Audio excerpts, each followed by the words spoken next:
moments earlier on in the tournament with that Renekton against Darien. On the other side, Nidalee taken out. We know that Peke loves to play himself a little bit of Nidalee. Kassadin also banned by the purple side. And we touched on the Kassadin by the purple side ban earlier. Yeah, it's definitely not what they want to do. Actually surprised they're gonna ban Annie because Fnatic plays Leona, and I'm wondering because they're doing this probably because they're blue sided out of bans and Shyvana ban. That's exactly what I was gonna talk about. They have to ban Shyvana, else Fnatic just first picks it. Thresh is still up there. Maybe Yellow Stars want to take it away from Edward there, and he might be playing Sona, which he loves also so much. But Reckless didn't play Lucian earlier on, so whether that's going to be a first pick, I would doubt it. It's probably going to be something maybe for Cyanide. Maybe they're going to go for that Aatrox. It's a champion that both these teams have played heavily and very well in the past. I've not been impressed with it though. There's still Shen. There is still Shen up as well.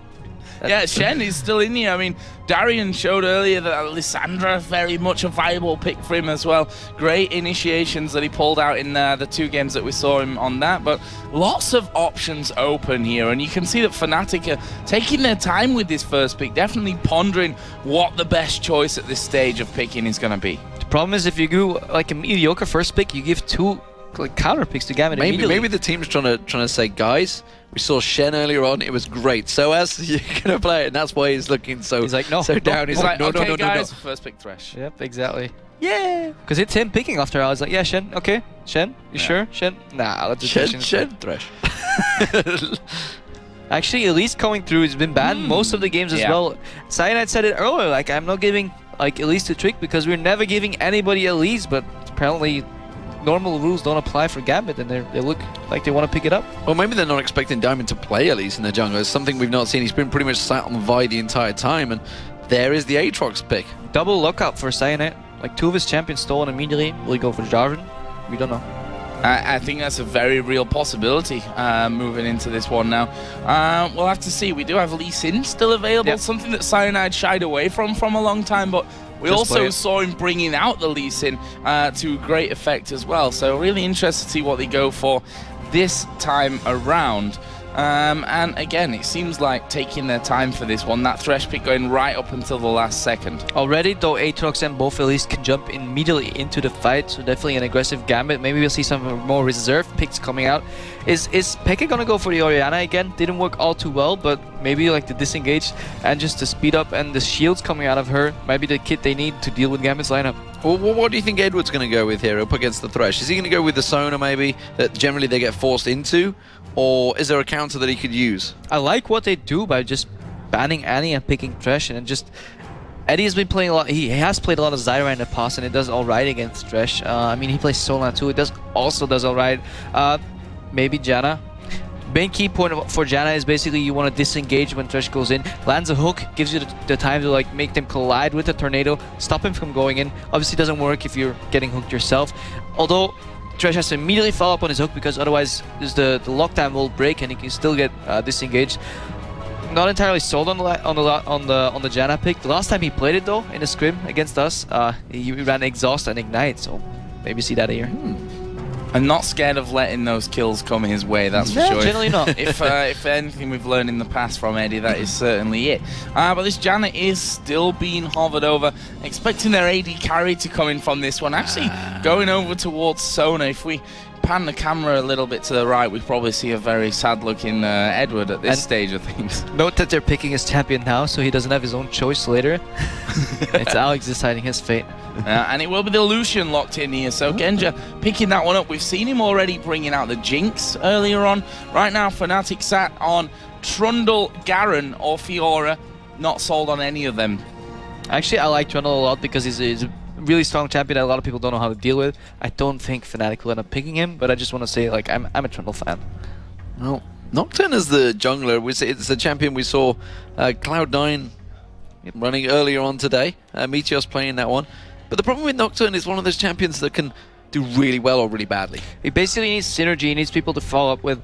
Like, Nocturne lanes generally go for like an all-in type. Like, you ward up, sure, buddy, but I'll still just stream like right through the mid lane, put my paranoia out, and just like, you don't know where I'm coming from, and suddenly I'm on your lane. Like, all-in, double all-ins with gap closers generally do really well with Nocturne, or just surprising the bot lane, but Lucian deals with it pretty well. I mean, Edwards might maybe the sacrificial goat to take every fear there, but Lucian will dash out. Elise has repel. Aatrox can jump away. Not entirely sure if that's the correct pick. Ooh, Zig's locked in, and this is going to be a Lee Sin top lane as well. Nocturne's in that jungle. We're going to see Soaz on Lee Sin. I like that. He plays a really mean Lee Sin. Yeah, definitely a very popular choice for him there, and a very effective choice. The Zig's coming in. We've not really seen him much up until this tournament, where he's actually been really, really popular. He seemed to do well in the Orianna matchup as well. So basically, Peke has to make a choice here. He's blue side. Alex is the counter pick. He wants something that generically does well. Orianna used to be that champion. Ari used to be that champion. I mean, could deal with any matchup, but it seems like Ziggs is transitioning into being such a champion because he has a lot of wave clear, disengage with the satchel, has the slowdown from his E as well, big minefield popping up in the middle of a fight, and then you have the really fun ability to cast the bomb coming out on top of people, and it's a versatile champion that can do well against a lot of different things that Alex might throw at him. Well, Alex, of course, got the counter pick, so he's deciding what his fate's going to be in the mid lane. Malphite would be an interesting choice for him, and it looks like that's what it's going to be. So the big rock in the mid lane, is it going to be up against the Ziggs? And are they going to lane switch? What's going on with this? That's going to be really interesting as to their wave clear. I mean, every time you see a lineup, you need to assess like different things: split push, teamfight potential, like vision control. Obviously, they need to support, and then just like what in terms of wave clear they have. They don't have that much. Only Lucian ulti like for one wave. I imagine they might even send Malphite mid, just farm up against Ziggs, maybe take the harass, and then just all in engage. They do have really strong engage. Malphite knockup can be followed by Aatrox into a cocoon, into a crescendo, and meanwhile Genja standing at the back just sniping people. Not entirely sure. There's definitely a possibility of lane swaps as well because Malphite is really tanky, shield regenerates. 2v1 definitely the place he likes being in because he's utility based. And talking about positioning, which is obviously going to be crucial for Genji here because he's going to have three guys jumping straight in there, and Eddie's going to be on the fringes of that as well to get the crescendo off.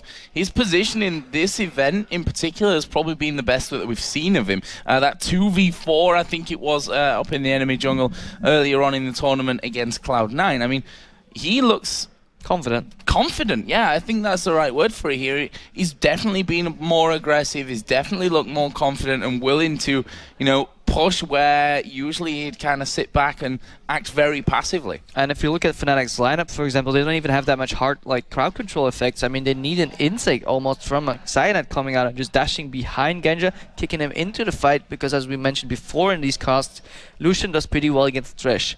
If you get flayed, you get slowed afterwards. If Lucian dashes, he resets the slow because of his E ability. Then again, if he gets into the box, he can dash out again, reset the slow, he's gone again. If he wants to dodge a hook rather, he's gonna dash out. So Lucian, basically with one ability, he can nullify or basically band-aid anything Thresh can throw at him, and he'll need good combos coming out of Yellowstar to seal the deal there. I wonder if some of that confidence is basically because Eddie's back alongside him. Maybe he's just in a happy place at last, because I remember when Edward left, Genja realized, he's like, it turns out you actually do need to be quite nice to your support player. Yeah, I realised that one, yes, I think, you do. after a while. Yeah, yes, you do. Crepo's like, yeah, that's a rule, guys. That's be something, nice to your support. That's something a German AD carry can learn once in a while.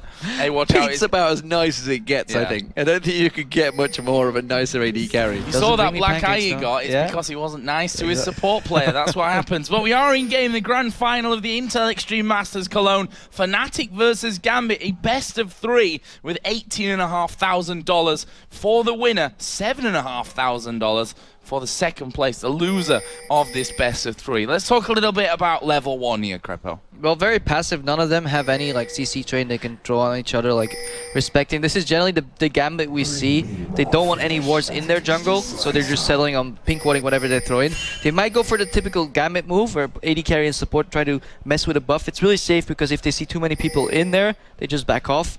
It leaves Diamond Prox generally exposed, but he's normally okay with that, and that's actually what we see here. Genja and Edward grouping up already, but Fnatic has played against it so much, they're possibly even ready for it. Yeah, this is exactly the position they caught out CLG with, and they're going to try the same. Forcing a flash already from Edward. That was a quick early flash. Almost similar situation to Nien walking in towards the top bush. Yeah, and he respected the play there, flashed immediately, because Thresh could be channeling his hook in the brush and he would have no vision of it, and once it lands, it's too late to flash. So okay flash from Edward. It looks like Fnatic wasn't expecting them to be there. They were just doing a delayed invade.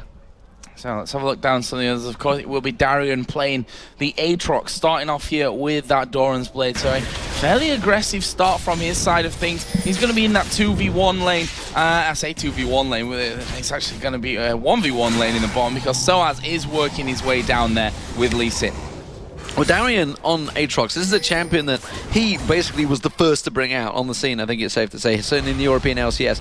And it's actually a champion that he's played very well with. Wicked's also champion in that top lane as well. It is a champion they've all played very well with. Ignite going down on towards Yellowstar, very much aggression. If only Edward had a flash right now, he'd be thinking I could get that power cord onto him, but it's not to be. Yeah, and I actually was not on your screen, so sorry for putting that, but that was actually basically Yellowstar engaging that with Hook, but once it died, the zone dropped and immediately counter-engaged by Lucian and Sona with immense poke, and that's really gets punished because Tush has no Flay, has no Lantern yet, no counterplay possible, so even landing a Hook doesn't even mean a good trade. Wow, the Hook coming through straight down the middle of the two, and actually Nocturne is working his way up. Fnatic with that early push that caused the flash from Edward at level 1. They put a ward down in the tri-bush, which has allowed now Cyanide to realize that he has free reign on this top side.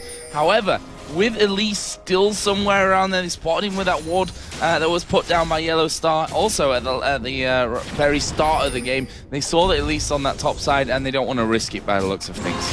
No, it would have been a dangerous play, but look at the mid lane right now. 16-5 already. Alex Ich in terms of farm to Peke. This is what we're talking about. It's like, how are they going to do the wave clear? How do you possibly keep up with a Ziggs on a Malphite? Yeah, and it's really dangerous. Even if Elise ganks him, he still has a satchel to get away. And Malphite doesn't have that much to offer. And Diamond's coming in. Diamond's coming in. The Cocoon does land, Joe. They're going to try and come in for this one, but Cyanide is there. Surely they're not going to go too deep for this one, but they will do. And you can see Cyanide forces them back away straight away. Keeps Peke safe. Just about. Yeah, he waited a long time there for that flash, really obviously feeling confident in the damage that was going to come his way, knowing exactly how much he could take before jumping out. We should also know that he's gone flash barrier in for this one. Didn't use the barrier in that last fight. Might need it now though, because Diamond coming in, the satchel will actually propel him away from the Cocoon. He's safe for now. I really like what Diamond's doing here. Yes, Malphite's getting pushed in early by Ziggs. Later on, he may have some wave clear with repeated E usage, but right now, all he needs to do is make that a 2v2. Top lane's comfortable, knowing that the jungler is exactly where we can see him, and that's really good against the Nocturne. A good flay. Yellowstar hooking on towards Genja, pulls out the barrier already, but Genja just reacts quite quickly, but he gets an ignite down for the process and basically forces him back here. The Fnatic lane being aggressive. Satchel charge once again from Peke, bounces away. I'm loving how much Ziggs play we're seeing this weekend. Yeah, and definitely good pressure by Diamond. You have to know that's 3 Cocoons out of 3 that he's landed. He's doing so well. No, he's now headed up towards the top lane, realizing, okay, I've spent enough time down in the mid lane. Now I'm going up top as that ward comes out from Yellowstar. The Lantern comes in as well. Reckless able to get away. The Cocoon just flashes straight down the middle. Very efficient ganking. He's going back around because right now he's denying them farm on the top lane. Yes, they see him, but he doesn't care. He's like, okay, you're gonna lose farm, you're gonna get frozen. He might even help to freeze here and just let Gendra base. When Gendra gets back with more items, Fnatic's gonna be in a whole lot of trouble. It was one of those scary moments that everybody's found when you turn that light on and there's a giant spider. It's like, quick, back away. There's a great big spider here. Lantern was flung out straight away from Yellowstar. Wasn't having any of that. So, we saw Genja has just nipped back, got himself a second Doran's Blade and boots. Meanwhile, he's going to return to the top while Diamond takes a couple of lane techs. This is really interesting. Okay, Diamond forcing the 2v2. They're expecting Genja to show back up top, but essentially what's happening is Diamond's getting the farm, Hook misses, so nothing's gonna happen, and look where Genja is going. He's going down bottom. And speaking of the bottom lane, look at it. 39 to, well, it's 33 now. It was 27 a moment ago. So has actually been quite heavily out-farmed by Darian in this matchup. And he needs to be really careful here with this one. Going to get slowed down. He's going to dash off to the minion. Flashes away from the knockup, but it's not going to be enough to get away. First blood, Darian. And this is all Diamond proc starting us, and a beautiful game read by Genja. He's basically stepping outside of the meta game yet again, but they're engaged from Thresh. Well, they're going to try and go towards him. Repels away from that hook straight away. Will try and get back in there and actually turns around, puts a bit of damage back onto Yellowstar. And like you say, stepping out of the minigame, effectively becoming a top laner briefly. Yeah, he's going the top laner, and Genja's roaming every time an AD carry bases early on a freeze like that. You expect him to come back and punish the enemy team for allowing it to happen with an item advantage. Fnatic is scared. They can't really come there because they're afraid of Genja coming back. And then Soaz, who the hell expects an AD carry to show up in the bot lane? Well, apparently you do against Gambit. Not really much to be expected there, and that's catching them off guard, something that we don't really expect between two teams that have played each other so very often. Because he's never done it. It's a completely new Genja right here. Equally crazy, but he's tired of building crazy IEMs, so he's doing crazy roams instead. Those crazy Russians, they are up to all sorts. So Genja and Edward, they've rotated around and they are in a 2v1 lane now up against Soaz. Interestingly enough, finally Diamond has gone up there, but Darian has gone up there, sorry, but Diamond, he took a lot of farm while he was in that lane. That's actually buffered him a little bit, and he's got that level advantage in the jungle now. At the same time, Fnatic's bot lane, or actually now top lane, the two people there, couldn't really counter farm as much because they were still scared of Genja coming back. And even, you saw it when Diamond, he took a little damage onto Thresh because he even saw Reckless being so far back, being not in the damage zone, and really good read by Diamond. Even if it's like a small bit of damage, it just shows how well he's reading the attack zone from Corki. See him there just backing away here, Darian, just to pick up as much as he can. Those golems going his way. The blue buff has also transferred over on towards Alexic. Look at this, Diamond headed down bottom. He's gone over a ward, which means that he's not going to have a chance for a kill, but it also means that Soaz daren't come near this lane.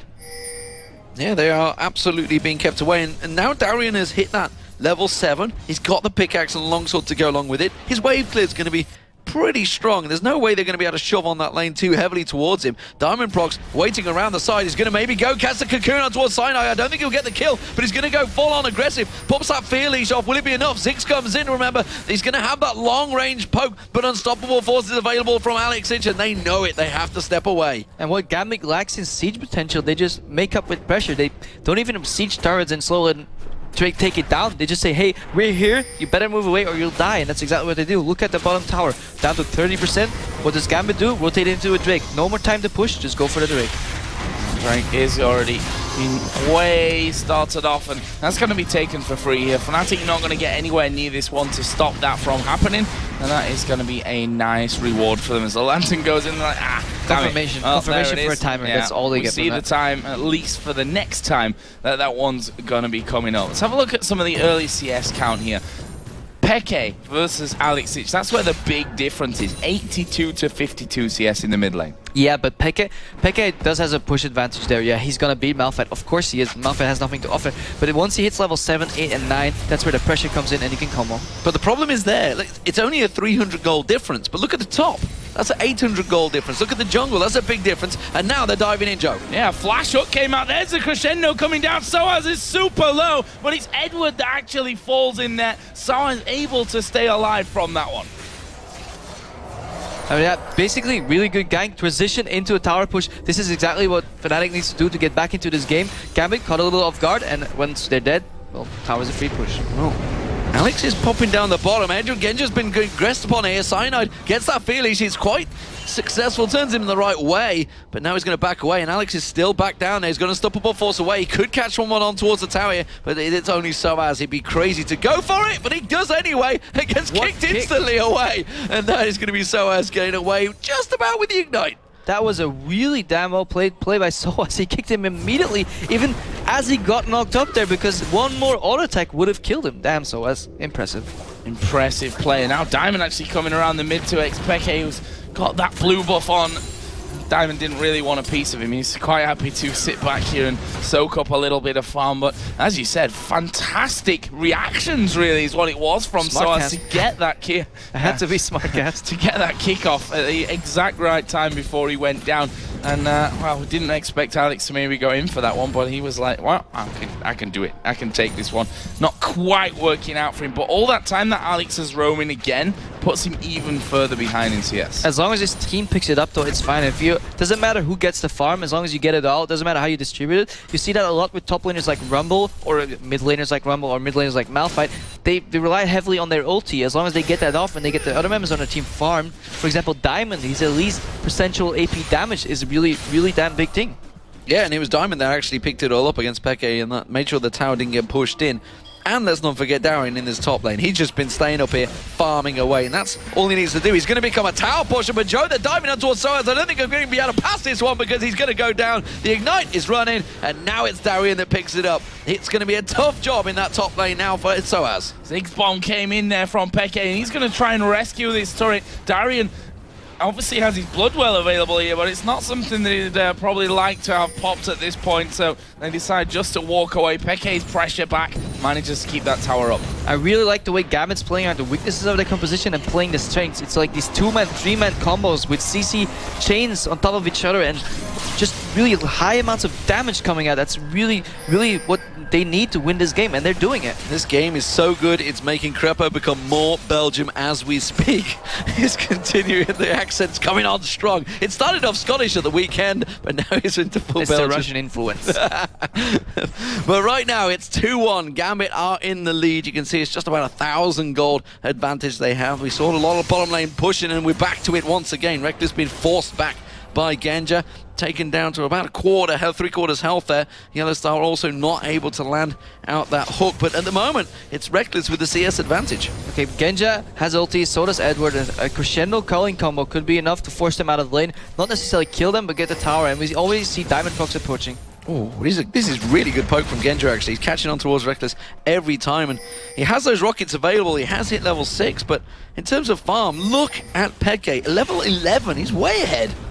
Yeah, absolute country mile, and he's got 1,700 gold to spend with him right now as Genja and Edward continue to push this bottom wave up. Reckless just able to farm obviously at range now that he's got that 6, as the blue buff also going to be secured and given over to Peke for the second time. Yeah, he's getting really strong, but he'll have to use that strength somewhere to help his teammates, because basically people are just rotating in and out of his lane. He's sharing farm. Gambit's entire lineup is sharing farm throughout and just using it one by one by one by one. But Peke's taking all the farm, but he's not using it. He's just farming and farming, but he needs to start fighting. Well, look at the build that Darian's building. He's got that Tiamat in there. The Vampiric Scepter earlier on. I'm expecting some serious cleaving coming on as he gets in towards this later game. Cyanide and Yellowstar in this bottom lane, walking through a ward. They know exactly that they're there. I'm wondering whether Alex is going to rotate in. I don't think they are. I think they're going to stick with a 3-on-2 stack in this bottom lane. Maybe a 3-on-3. Now Peke's trying to make a move, but every time he does, they step away.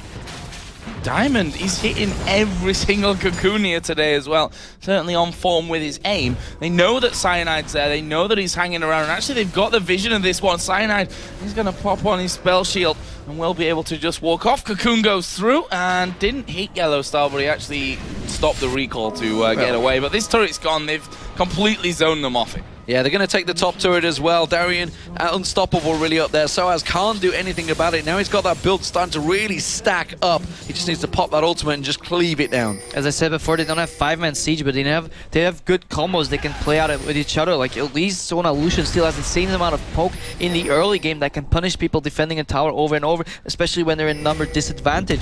Malphite is constantly disappearing from the lane. You don't see that much, but he's moving left and right on the minimap and constantly threatening the possible roam, not even doing it. Oh, is this a bait? Is this a bait, Joe? They're going to go in. That's going to be the crescendo going down. He's managed to get away with the lantern. The ignite was ticking, but they wanted a fight there. I was hoping Edward was going to go for the Korean play and put a ward on that lantern and then just deny it, but yeah, he just didn't quite do it. But still, he forces them out, and what they do, they capitalize on that play, taking a Drake yet again. Oh, this is dangerous. So Edward actually, Yellowstar coming around the side there, not quite able to get in. Alexich takes a lot of damage. There's the bomb. It's not got enough on it just yet, though. Chalice, double Doran's ring for Peke. If he'd spent some of that 2,600 gold that he sat on, he probably would have got that kill.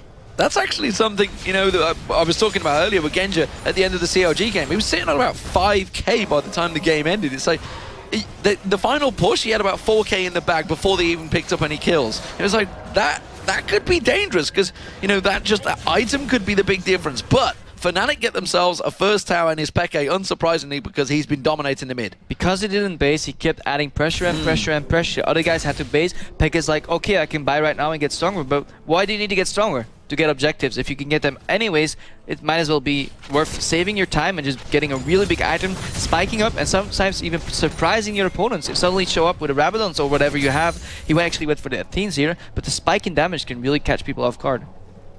So, definitely not a clear-cut game at this point. Gambit with a 3,300 gold lead up 2-1 in turrets, as in kills as well. As things quieten down once again, the junglers back onto their paths. And they saw that ward actually going down on the top side of their own jungle earlier on, so they know that they're in full vision of Gambit at this stage of things. Where are the next plays going to come in? We've just seen a pink ward being put down there in the brush by Edward, so we may expect to see Diamond trying to sneak through that lane to create some opportunities. I'm actually wondering when Cyanide going to show up and actually make a play or a gank, because so far, I mean, Gambit's overextending quite a lot. Hook going down in bottom. Hook gets onto it. It's only Edward. They're just drilling forward. Not going to be enough to worry him, honestly. And speaking of pressure, it's again in the top. Ravenous Hydra picked up now, along with the Giant Spell. Darian is not going to give up on that top lane. He's going hotshot GG style and just going to keep on shoving. Slight hesitation there, though. Why didn't he follow up with the hook into a flay with the Nocturne ulti? They were afraid, and they're afraid of Gambit, and Gambit loves it when you're afraid because they'll toy with you like a prey you are. Soaz coming out on towards Darian, and he's not one you want to mess with. He popped his ulti straight away from that one, and with a Hydra, he rips through these lanes. There's not really minion problem clearing out those minions as they go, or Soaz, it seems. He's down to half HP there from just a couple attacks out of Darian, and he's just backing away from that one now. We'll have to see though if Gambit's fixed these mid-game transitions, because when we play them, often they get ahead in gold, but somehow they find a way to ruin that in the middle of the game. Well, Reckless and Yellow Star, gotta be careful. They've got a spider crawling around their jungle, along with a rather large rock. They throw out the cocoon, not gonna land on towards Cyanide. Cyanide once again taking a heck of a lot of poke from Diamond. Diamond has been bullying out of that jungle every single time he finds him.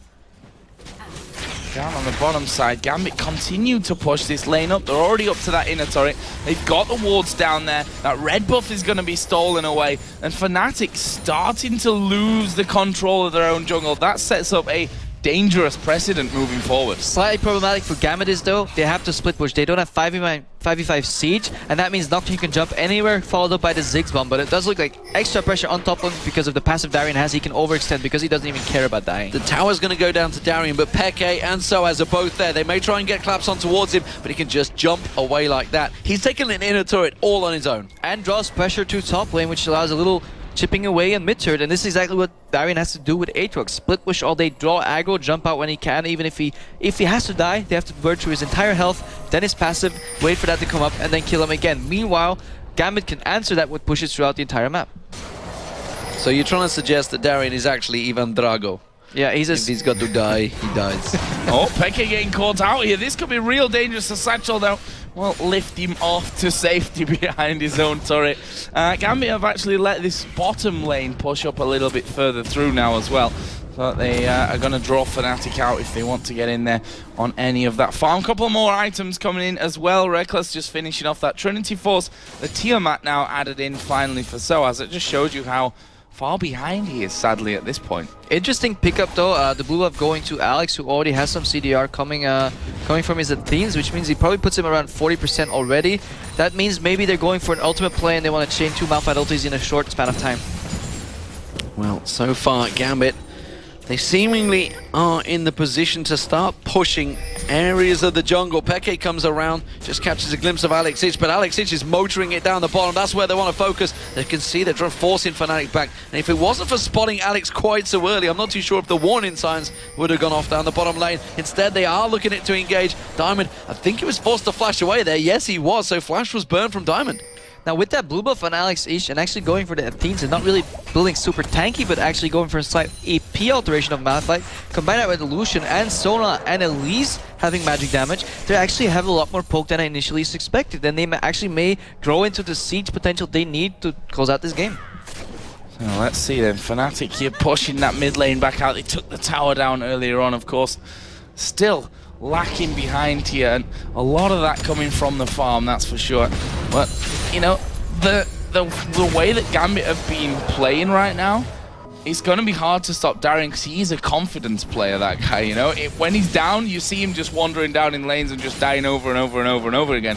But when he's feeling good, that's when he's his most dangerous. A very interesting pickup by Edward here. He went for the Boots of Lucidity for even more CDR and upgraded them to reduce his flash cooldown. Looks like combine that with the notion that Alex got his blue buff for 40% CDR on Malphite ulti, they're going for repetitive plays on the enemy team. Normally 20 minutes into the game when you're this far ahead, you would see Baron plays, Vision contesting, but it looks like Gambit has chosen a different way to close out this game. Hopefully they can actually land these engagers, because otherwise they might just give Fnatic the time to scale back into the game, because spending money on flash reduction and better boots and cooldown is all fine and well, but if you're not using it in your fights, you're just giving the enemy team a chance to come back. Funny thing actually, Xpeke, don't forget that, because Xpeke right now being attacked in the mid lane. He is, gets away with a Lantern. The Ignite not enough to finish him off, and Gambit, whilst not able to get the kill, have they done enough work here to carve themselves an opening on the tower? The classic double-edged sword. There's a Lantern behind me and an enemy in front of me. Do I step forward and hit him, and then he crosses me and takes the Lantern? That's exactly what happened. If Alexis blocked that Lantern, Peke was probably dead. Well, they're going to have to deal with Darian. He's got a 2k gold advantage over Soaz now. He's carved himself out in that top lane, and if he's allowed any free time on that tower, he will take it down, no problem. Dragon's also picked up by Gambit as well. That stretched their gold lead just a little bit further. 5,000 now in the 22-minute mark. But this is effectively a traditional Fnatic versus Gambit combo. Just one of the teams slowly edging ahead, but it's still never quite clear, because we know that Fnatic or Gambit, if they were up against it, they can always carve themselves a way back into a game. All in all, we've only seen 2 kills coming out in this game so far, like from Gambit's side, and 1 from Fnatic, building so much fight potential actually coming out from Gambit, but they're not really using it. Yes, they're getting pressure, they're getting towers, but we've not seen this wombo combo that's in their composition. Interesting fact for you, Peke actually earlier on bought Alacrity upgrade for his boots and then sold it and picked up Distortion afterwards. I guess a bit of a misclick from that, and it could just be a bit of a sign of lack of concentration. We saw Peke in the at the start of the game having a bit of a yawn. It's been a long day, there's no doubt in that one here, so maybe just feeling very confident. Yeah, doesn't need all that gold he gets. Yeah, exactly. You can just recycle that gold, no problem. But right now he's roaming around mid lane, of course, way ahead in the farming, taking that turret down earlier. He's mops up all the wraiths as he goes through. Fnatic here having to go on the turret as they hooking Genja, but he's a little bit too far back there. Reckless gonna finish off the tower, takes the Lantern, and he's gonna be back away from any harm. So Yellowstar, will he be able to get away from this one? Oh, he's going to pass the ward. They're going to pass the ward, so Diamond is going to get spotted out. Cyanide is nearby as well. That Paranoia will have a fairly sizable range. He has at 11, so it will be up to level 2, and he should be able to get in and do damage. Look at Peke, though. He's almost level 18. He is miles ahead of anyone else on the board right now. Absolutely decimated the middle lane, and the question is when we will see the power. That 300 CS he's now got. He's almost 100 CS ahead of Alex Sich. When will we start seeing that power in action? Because it's 0-0-0 right now. I almost feel like Fnatic's comfortable just farming until Peke spikes so immensely with Rabadon's death cap, and then just going to rely on his flash to dodge skill shots. Oh, Diamond and Soaz having a bit of a fight here in the jungle, a bit of a turnaround, and here come the rest of Fnatic. Edward just backing away. Diamond actually repelled and managed to get himself to safety. They're going in towards Peke. Finally, we see Diamond go down, but there's the crescendo coming across, and they're picking up kills left and right. A double kill for Darian, and it might not be over just yet. There's another one coming. It's Alex that mopped up that one, and that will be a 3-for-1 for the Russians. And this is why Elise is such a strong champion. Yes, you catch her, she repels up, jumps away, deals some damage, and in comes the Gambit Pain Train coming in from the side, immediately CC chaining, and yeah, Peke just got blown up there. That was scary. Once Darian got involved, those big swords swinging away, and they were all grouped up, so that Hydra was just beating them all down. 4-0-1 now for Darian. We said it so many times throughout this weekend, throughout so many tournaments. Darian will either do godlike, or he will feed a little bit. Well, and usually once you start feeding, Gambit actually even wins, because Darian, all in all, is really good at drawing pressure to his lane. Doesn't care if he lives or die, he just push. Gambit reacts. They're playing well on the reactive game. I don't really agree as much with Eddie's not so traditional support style, not going for too many wards and not going for the early oracles, because I really feel like Gambit can definitely pressure a Nashor here and even force Fnatic to face check them and then actually get their wombo combo off. But who am I to disagree with the Thresh Prince? Now we see Diamond carrying that oracles right now, and he's just done a bit of clearing out around the Baron. Obviously, I have a pink ward up on the top side as well. Darian now 4-0-1 after that last fight. He's sat on another 1,600 gold to go home and spend, and buy on top of that Ravenous Hydra and the Randuin's Omen, which makes him so hard to get away with his kit, with the slow out of the Randuins and the AoE damage that he gets off that Ravenous Hydra.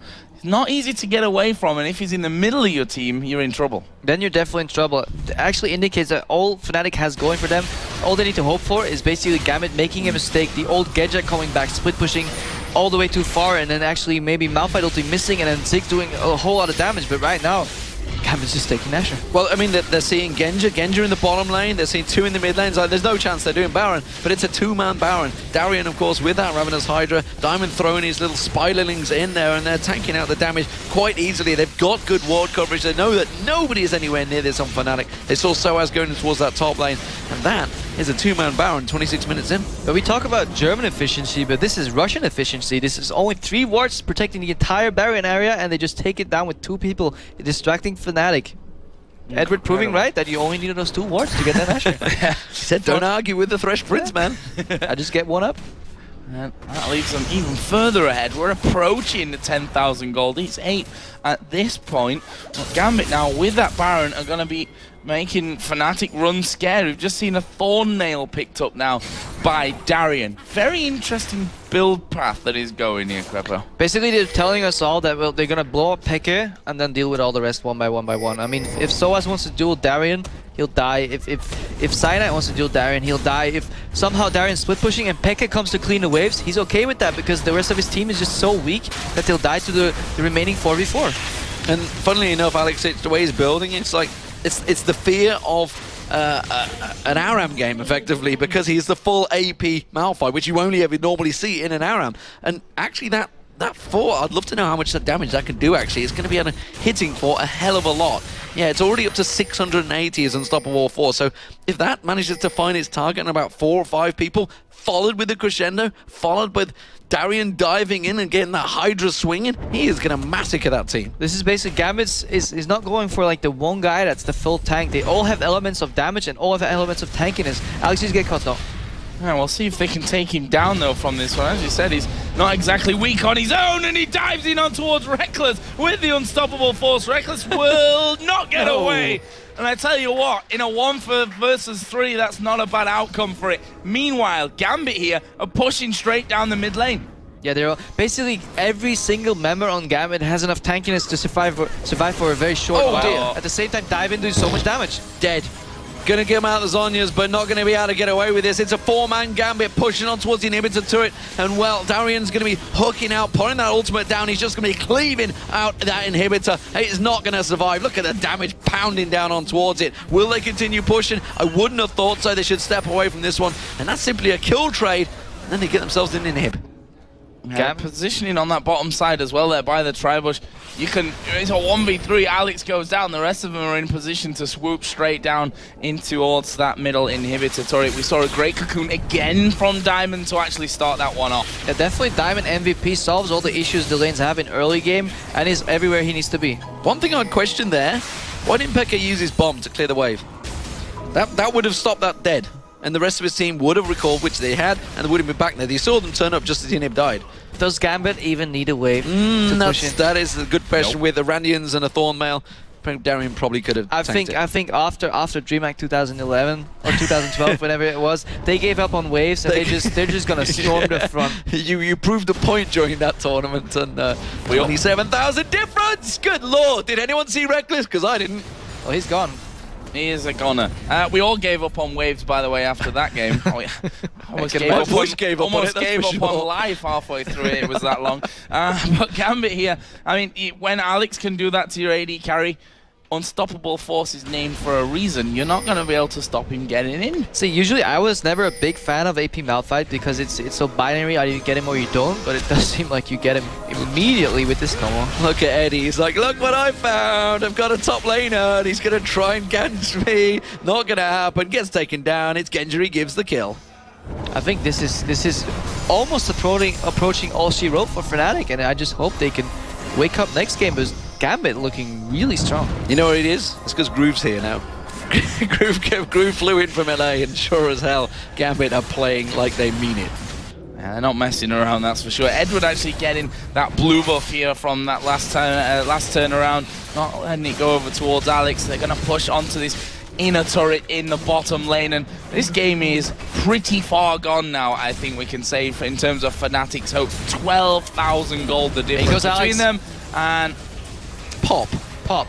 Reckless in the last 2 minutes has spent more time dead than alive, actually. Yeah, I mean, there's nothing at all that he can do about that other than stay really far back. But even Flash, I mean, you've got to be so quick on it. He did have Flash Wave, Valkyrie available, but he's had a Flash ulti on him once, and with the DFG coming out so quick, he's just getting destroyed. And with the AD carry gone, there's not a lot they can do about stopping Gambit. He has to flash the impact, but even then, the Q will probably connect, the DFG will probably connect, and that's enough to take him to half HP. It just, Gambit is too far, and yeah, as you said, they're getting their groove on. Oh, Diamond caught out. He's going to have to repel away from this one. The bomb comes down, but he had one little minion he could repel to.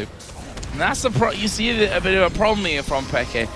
Won his lane by a mile in terms of CS, took down the turret early, had this massive advantage in terms of the CS numbers and gold, but what has it really brought them to the table at this point? Nothing. The rest of his team fell too far behind, and can you say that's the rest of his team fault? Is that Peke's fault? It doesn't even matter. As a collective, Fnatic is just not there. Did not know he was there. It was a lucky shot. Soaz suddenly finds it. That's going to be a hook on towards Diamond. Yellowstar comes back in, but Soaz is like, don't even think about it. Run for your life, man. There's a crazy Russians coming down the lane.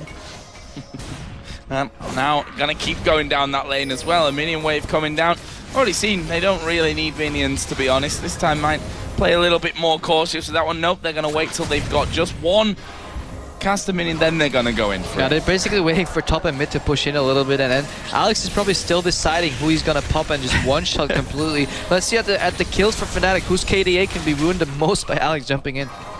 Well, if Reckless is like, I'm staying back here, guys. I'm not I'll Valkyrie in if I need to be there, rather than be there and Valkyrie out. I'm not going to be anywhere near this one. Oh, he thought about it. Look, he came around the side and immediately saw Alex just peek around the corner. He's going to get caught. He's going to get destroyed. That is a complete multi-kill, and it's going to become all she wrote for Fnatic. That will be Gambit surely taking game one here. And really, what a fantastic performance they've put in. I think if we sum this up, all this game is about is Domoy. I think that's pretty much it. They are not messing around here. Surrender vote in the end for Fnatic, and that will be a massacre. I think is somewhat of an understatement maybe coming in. 57.5 to 43,000 gold in the end. 14-3 in kills, 8-2 in turrets. Absolute brilliance from Gambit. And Darian, I want to say again, look at him. He's got the swag. We've seen that many a time before. He either plays amazingly well and aggressive and he's just scary, or he gives up a load. Like, his performance this tournament is possibly the best series of games following each other that we might have seen from Darian ever. Yeah, I saw some hesitation in one of these games. He still played very well. He could have played a little better, but this game, for example, he was just stellar. Just top-notch, top-laning experience coming out from Darian. And the irony is, Genji is also playing brilliant, but Darian's performance is outshining him. You know, Genji seems to be switching back to... He's found his aggression. Eddie's back with him, and suddenly he's feeling confident. Suddenly we're seeing a Genji that we had gone missing throughout the summer. But like you say, Darian, you gotta not give him Aatrox. 406 is a champion he is so comfortable on, and again he's put in a fantastic performance. And Cyanide, I have to say, on the the flip side of this coin, that we saw two of his champions go. We saw Elise go and Aatrox go right at the very start to Gambit after they picked up Thresh as the first pick. With the Nocturne, he didn't really get involved. We didn't see the use of that ultimate that Fnatic probably would have needed to get things rolling. That ties into the point I was about to make. As we saw Gambit actually pace a little bit. During the early game and the mid game, I mean, they had this combo from level 6, like this CC chain, like getting one target and blowing him up and saying, see hero, kill hero again, but it never came out. And I can't help but feel like, imagine if Cyanide was there to punish them while they were pacing, but it just didn't come out with Nocturne. A lot of hesitation coming from Fnatic side, and maybe they need to switch the jungler, maybe even get a Jarvan. It's a little more straightforward, a lot more gang paths coming out. You can jump over walls. Basically, just they didn't get the hook combo or the Lantern Nocturne combo in. They couldn't achieve anything. For the longest time, this game was stuck in a 1 and 2 kills, and once Gambit flicked the kill switch, it was over. And looking at Peke, 412 CS, 130. Compare that to, say, how Peke played Ziggs compared to how Link played Ziggs. Ziggs was non-stop roaming. That bomb, has got a long range, and you got to reuse it for a reason. But the problem is there was nothing creative for him. He could have come down to the bottom a number of times, just thrown the bomb simply to create some pressure. CS doesn't win you games. It's the same thing that actually was a downfall of CLG so many games. Yes, Doublelift was farming in the side lane, but there was no pressure coming out, and the team would just obliterate you in a team fight. If you're the one guy with all this farm, and you're facing Cocoon, Dyren jumping in, Malphite ulti, Crescendo, even just Genja blasting away at you with the culling. Like, what are you gonna do with that farm? You're just gonna blow up, and you just hope that your Zhonya's makes you survive long enough, but just wasn't enough for Fnatic. Well, a solid game 1 victory here, but it is a best of 3, so at least one more to come. We'll see if Fnatic can pull themselves back into this grand final in just a few minutes. But first of all, we're going to check in with Red Eye to take you through the winners of our Facebook contest. Thank you very much.